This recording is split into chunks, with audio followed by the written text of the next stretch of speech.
You want to know what a nightmare is for a man. And I say this to people, and I've said this to black men, I've said this to white men, I've said this to everybody. I said, this is where real men come into play, where we all in this together.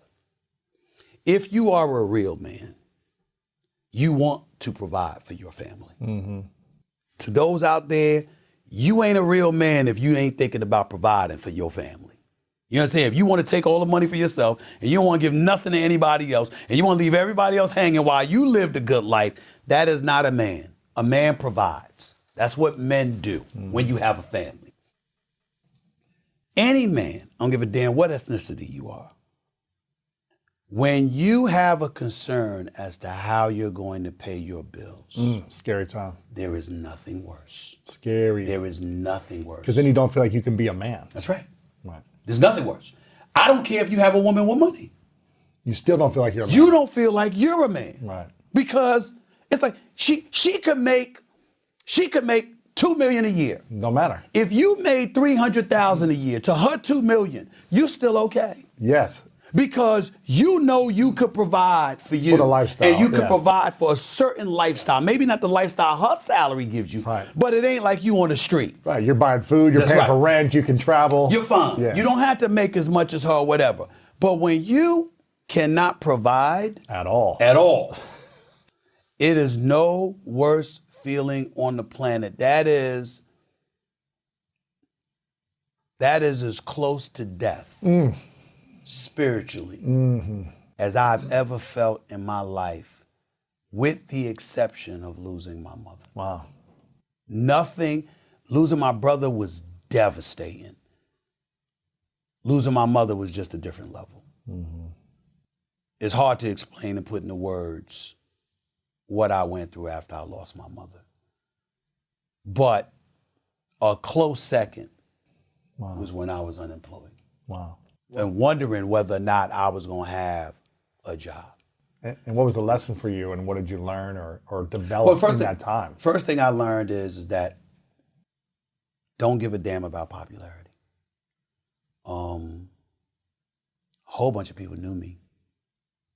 Well, there's a double-edged sword to that. That means they knew I was fired. Mm-hmm. I was popular. That means when I got fired, I was popular. Right. Popular, talked about. They're talked about. Exactly. They're popular for the wrong reasons. Yeah. So you can't give a damn about that. The other thing was, and the most important lesson, master my business. I thought popularity was people screaming my name in the streets. I paid little to no attention to revenue and ratings. I left that to other people. Interesting. So you know what that meant, Lewis? I didn't know my worth. I had no clue.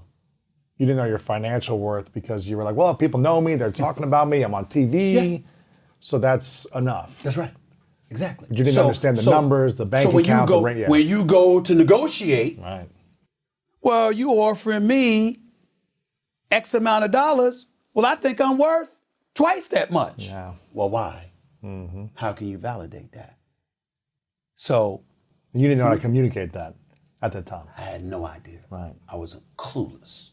You're just like, I'm just happy to be on TV. I got the popularity. Again, I talk about all of that in the book. And then I went, and let's just say this, fast forward less than 10 years later, after I had been back, because I returned back to ESPN 2 years after that, and I had gone through a couple of contracts. But by the time 10 years later arrived, and it was negotiation time, there was no emotion. Zero. Zero. It was like, these are my ratings. This is the revenue that I'm told I bring to the table. Right. Where's my money? Right. Seriously. Yeah. And that's exactly how I felt. That's amazing. And all of a sudden you become empowered because the industry has a right. Any industry has a right to speak their own language. You can't go before a judge in a courtroom, in a criminal courtroom, talking like an accountant. The accountant has his language. The criminal justice system has its language. The corporate justice system has its language. You see what I'm saying? Yeah. The medical profession has its language. You have to speak that language. outside of speaking that language, you have to edify yourself to the point where you're having a conversation and you're looking people straight in the eye, devoid of any emotion. Because when you're talking numbers and facts, now they have to come at you with their own. And if they can't do that, then emotions infiltrate the proceedings. And once emotion infiltrates the proceedings, it only did that because you don't have the facts to back up the argument you were making. Sure. And if you don't have the facts to back up the argument that you wanted to make, so you divert to emotions, what that means is you don't want to pay me. Now we get to the why would you not want to pay me? Right. If I'm bringing in this revenue. Yeah. In the world of business, you have people that have this mentality. You ever see these corporations and they talk about, well, you know, we got to lay people off because, you know, we're projected to lose this amount of money. Well, actually, you didn't lose money. You projected that you were going to make more than you actually made. You budgeted accordingly. You didn't meet that targeted number. And so everybody around you have to suffer because your numbers were off. Right?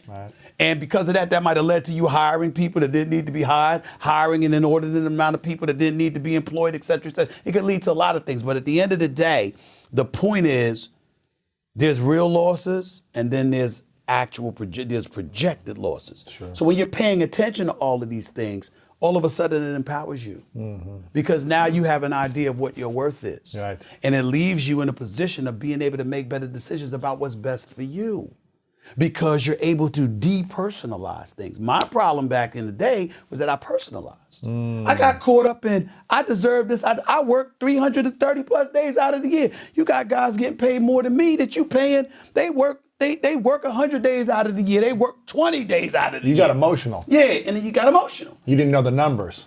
And I didn't know. And again, sometimes the numbers are always arguable.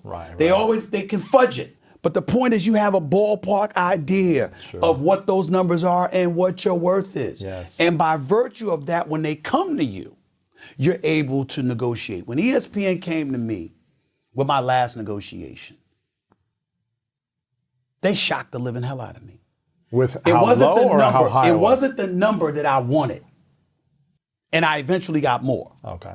But the opening offer was so low. Was very respectable. Oh, it was.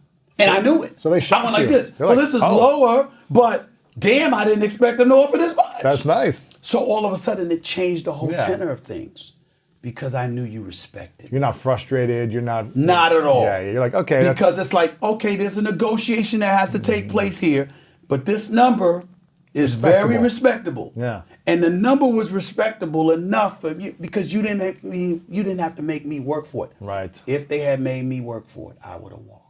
No one knows that. Wow. But I would have walked. Because after what I had been through, I'm perfectly fine if I have to make less now to get more on the back end, being in an environment that I think is fruitful and edifying for me. Wow. Thank you for watching this video. If you want more inspiring clips like this, make sure to click right here to subscribe and click right here to watch that next video that is specific to support you in your life.